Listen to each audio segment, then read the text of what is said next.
Hi everyone, I hope you all are doing good. In my today's session, I'm going to explain about one more cloud design pattern which is called asynchronous request reply pattern. I think a classic pattern I would say. It is there before the introduction of cloud. So basically all your service calls or the web API calls you people make is basically a request reply pattern itself. Okay. So what is asynchronous request reply pattern? In modern application development, it's normal for client applications which are running on your browser to depend on remote APIs to provide business logic and compose functionality. These APIs may be directly related to the application or may be shared services provided by a third party. Commonly, these API calls take place over the HTTP or HTTPS protocol and follow REST semantics. In most cases, APIs for a client application are designed to respond quickly on the order of 100 milliseconds or less. Okay, so there are factors which can affect the response latency. Okay. For example, the application's hosting stack, security components, the relative geographic location of the caller and the backend, network infrastructure, current load, the size of the request payload, processing queue length, the time for the backend to process the request. The most important factor being the time for the backend to process the request. Okay. So in this request reply pattern, okay, the time for processing from the backend server should be very minimal, which is less than 100 milliseconds most of the time, guys. Okay, or I would say if it is doing a very big processing, okay, even in such cases also it should be less than 5 seconds as per the SLAs, the modern days SLAs basically.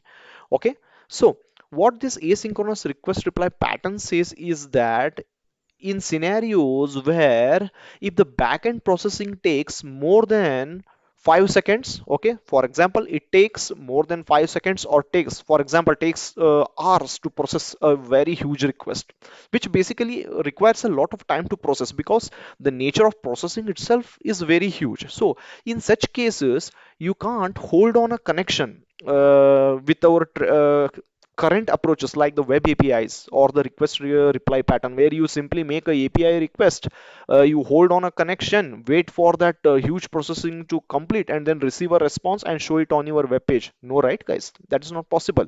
So, in order to solve this kind of issues where the processing is very huge and takes a lot of time, what they suggest is we need to make use of asynchronous request reply pattern. So what we need to do over here is you need to decouple backend processing from a front end host, where backend processing needs to be asynchronous but the front end still needs a clear and synchronous response. Okay, so in simple terms, for example, you have triggered something, you clicked on a order processing.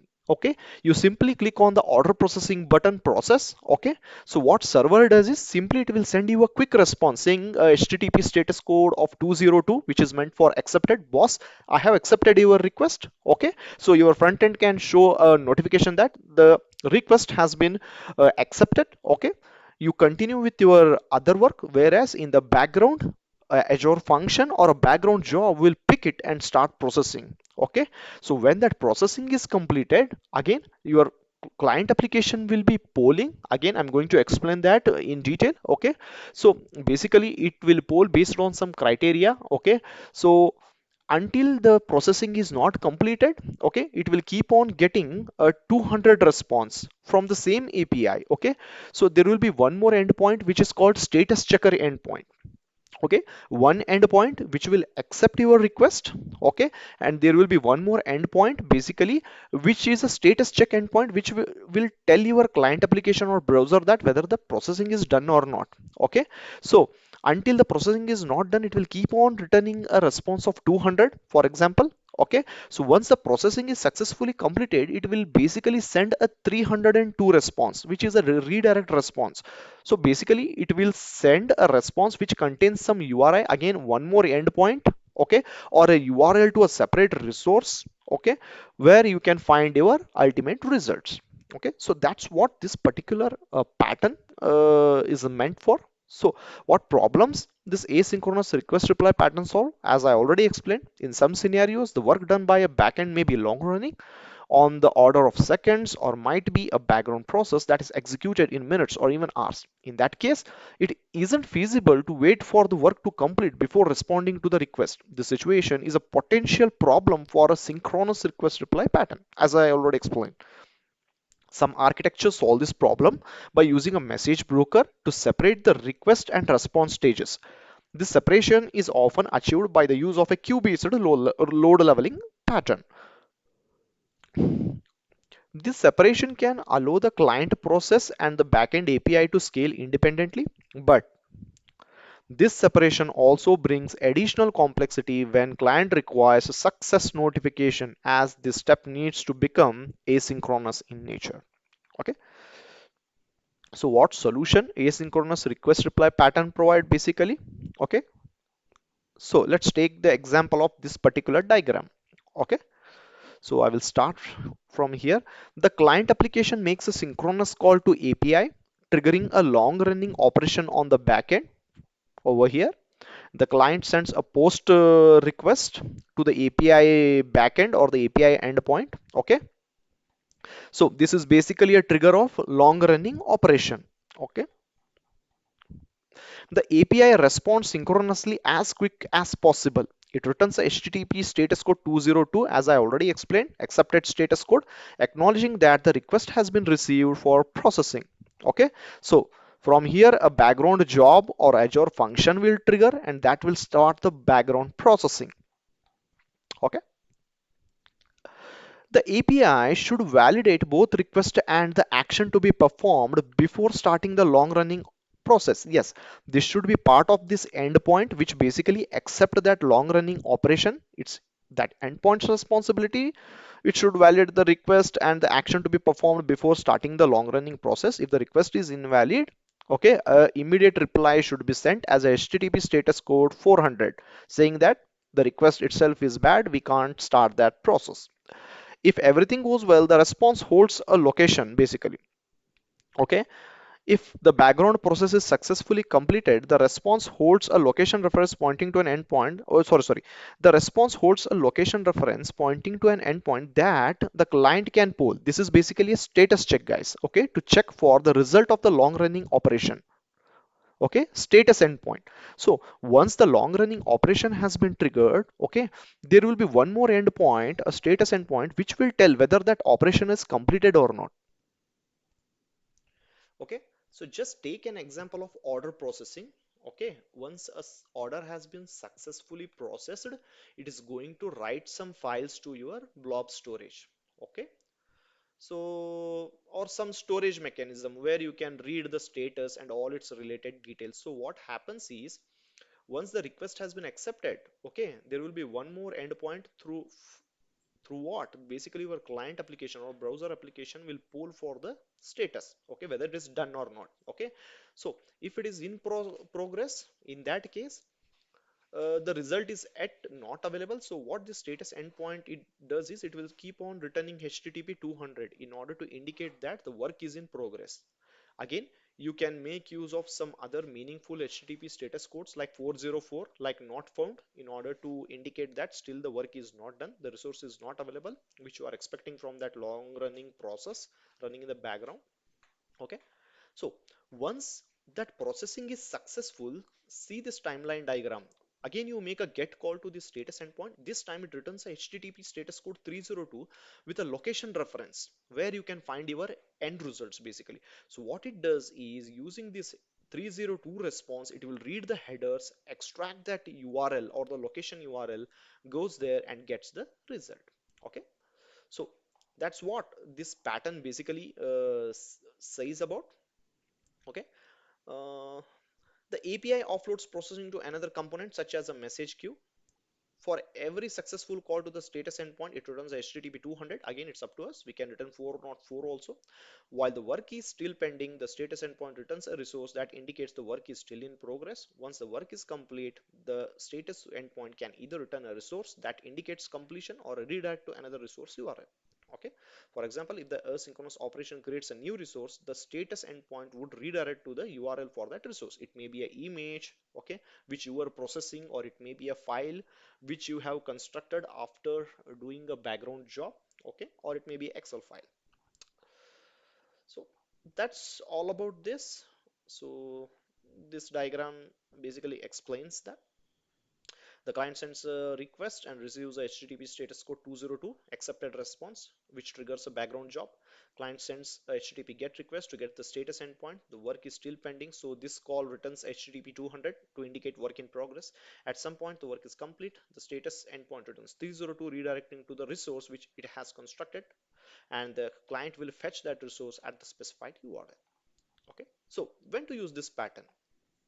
The client-side code, such as browser applications where it's difficult to provide a callback endpoints, or the use of long-running connection adds too much additional complexity. Service calls where only the HTTP protocol is available and the return service can't fire callbacks because of firewall restrictions on the client side, which is nowadays not a issue because most of the front-end frameworks are providing a mechanism of callback, so you can very easily trigger that. Service calls that need to be integrated with legacy architectures that don't support modern callback technologies such as WebSockets or webhooks. Okay, only in these scenarios you can use this pattern. When you can't use, okay, you are not allowed to use this pattern when you can use a service built for asynchronous notifications. Okay, so if there are services available which can perform the asynchronous notifications, then you are not allowed to use this pattern. One such example is Azure Event Grid. So whenever you create a blob, just take an example of Azure storage account. Okay, whenever you upload a file, that is create a file, you create a blob, it will automatically has a mechanism to send notifications using the Azure Event Grid that a blob has been created. When this kind of notifications are available, right guys, no need to make use of this pattern. Responses must stream in real time to the client. Again, you should provide a streaming experience to the client applications. The client needs to collect many results, and received latency of those results is important. Consider a service bus pattern instead. In such case, you can make use of Azure service bus pattern to put your messages and trigger the processing in the background. You can use server-side persistent network connections such as WebSocket or SignalR. SignalR is a Azure service, okay, which you can use in order to achieve the same behavior. These services can be used to notify the caller of the result, okay, because it's a WebSocket based protocol. This is SignalR is basically, and it can send the live notification to your client applications because there are frameworks provided by many frameworks, many vendors basically who can provide this kind of functionality which can receive notifications from your servers using the WebSocket protocol.